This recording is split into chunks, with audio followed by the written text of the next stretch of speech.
ಆತ್ಮೀಯ ವೀಕ್ಷಕರಿಗೆ ನಮಸ್ಕಾರ. ಸಿಂಹರಾಶಿಯವರಿಗೆ ಮಾರ್ಚ್ ತಿಂಗಳು ಹೇಗಿದೆ ನೋಡಿ. ಸಿಂಹರಾಶಿಯವರಿಗೆ ಮಾರ್ಚ್ ತಿಂಗಳು ಬಹಳ ಮಹತ್ವದ್ದಾದಂತಹ ತಿಂಗಳು. ತಿಂಗಳ ಆರಂಭ ರಾಶಿಯ ಅಧಿಪತಿ ಸೂರ್ಯ ಶನಿಯೊಂದಿಗೆ 7ನೇ ಮನೆಯಲ್ಲಿರ್ತಾನೆ. ಜೀವನದಲ್ಲಿ ಸಾಕಷ್ಟು ಏರಿಳಿತಗಳನ್ನು ಉಂಟು ಮಾಡುತ್ತೆ ನೋಡಿ. ಮಾರ್ಚ್ ತಿಂಗಳ ಆರಂಭ ಸಿಂಹರಾಶಿಯವರಿಗೆ 10ನೇ ಮನೆಯ ಅಧಿಪತಿಯಾದ ಶನಿ ಮಂಗಳನೊಂದಿಗೆ 6ನೇ ಮನೆಯಲ್ಲಿ ಕುಳಿತಿರ್ತಾನೆ. ಕೆಲಸದ ಸ್ಥಳದಲ್ಲಿ ಕಠಿಣ ಪರಿಶ್ರಮವನ್ನು ಹಾಕಬೇಕಾಗತ್ತೆ.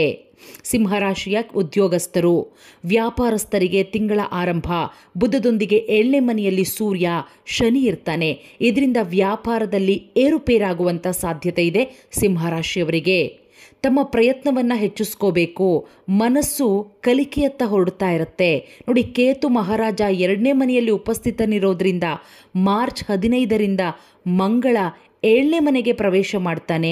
2ನೇ ಮನೆಯಲ್ಲಿ ದೃಷ್ಟಿ ಹರಿಸ್ತಾನೆ.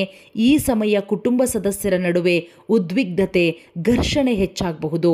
ನಾನು ಆರಂಭದಲ್ಲೇ ಹೇಳಿದೆ, ಸಿಂಹರಾಶಿಯವರಿಗೆ ಮಾರ್ಚ್ ತಿಂಗಳು ಬಹಳ ಮಹತ್ವದ್ದಾದಂತಹ ತಿಂಗಳು ಅಂತ ಹೇಳಿ ನೋಡಿ. ಪ್ರೀತಿ ವಿಚಾರಕ್ಕೆ, ಮದುವೆಯ ವಿಚಾರದ ಬಗ್ಗೆ ನಾವು ಮಾತನಾಡೋದಾದರೆ ಹೇಗಿದೆ ಸಿಂಹರಾಶಿಯವರಿಗೆ ಮಾರ್ಚ್ ತಿಂಗಳು? ಬಹಳ ಅನುಕೂಲಕರವಾಗಿರುತ್ತೆ. ಸಂಗಾತಿಗಳ ನಡುವೆ ಬಾಂಧವ್ಯ ಹೆಚ್ಚಾಗತ್ತೆ. ಇಬ್ಬರ ನಡುವೆ ಪ್ರೀತಿಯ ಭಾವನೆ ಹೆಚ್ಚಾಗತ್ತೆ. ಪರಸ್ಪರ ವಿಶ್ವಾಸವೂ ಕೂಡ ಹೆಚ್ಚಾಗತ್ತೆ ನೋಡಿ. ಸಿಂಹರಾಶಿಯವರಿಗೆ ಮಾರ್ಚ್ ತಿಂಗಳ ಆರಂಭ ಸೂರ್ಯ ಶನಿ ಬುಧ 7ನೇ ಮನೆಯಲ್ಲಿರ್ತಾನೆ. 6ನೇ ಮನೆಯಲ್ಲಿ ಮಂಗಳ ಮತ್ತು ಶುಕ್ರ, 8ನೇ ಮನೆಯಲ್ಲಿ ರಾಹು, 7ನೇ ಮನೆಯಲ್ಲಿ ಹೀನ ಸ್ಥಿತಿಯಲ್ಲಿರ್ತಾರೆ. ಆರ್ಥಿಕ ದೃಷ್ಟಿಕೋನದಿಂದ ಹಣಕಾಸಿನ ವಿಚಾರಕ್ಕೆ ನೋಡೋದಾದರೆ ಸಿಂಹರಾಶಿಯವರಿಗೆ ಮಾರ್ಚ್ ತಿಂಗಳು ಮಿಶ್ರ ಫಲಿತಾಂಶ. ತಿಂಗಳ ಆರಂಭ ಮಂಗಳ ಮತ್ತು ಶುಕ್ರ 6ನೇ ಮನೆಯಲ್ಲಿ, ರಾಹು 8ನೇ ಮನೆಯಲ್ಲಿ. ಖರ್ಚುಗಳು ಬಹಳಷ್ಟು ಹೆಚ್ಚಾಗುತ್ತೆ ಸಿಂಹರಾಶಿಯವರಿಗೆ ಮಾರ್ಚ್ ತಿಂಗಳು. ಆರೋಗ್ಯದ ಬಗ್ಗೆ ನೋಡೋದಾದರೆ ಬಹಳ ದುರ್ಬಲವಾಗಿದೆ. ಮಂಗಳ 6ನೇ ಮನೆಯಲ್ಲಿ, ಶುಕ್ರ ಮತ್ತು 8ನೇ ಮನೆಯಲ್ಲಿ ರಾಹು ಜೊತೆ ಉಚ್ಚ ಸ್ಥಾನದಲ್ಲಿ ಇರ್ತಾನೆ. ಆರೋಗ್ಯದ ಬಗ್ಗೆ ಎಚ್ಚರವನ್ನು ವಹಿಸಿ ಸಿಂಹರಾಶಿಯವರು.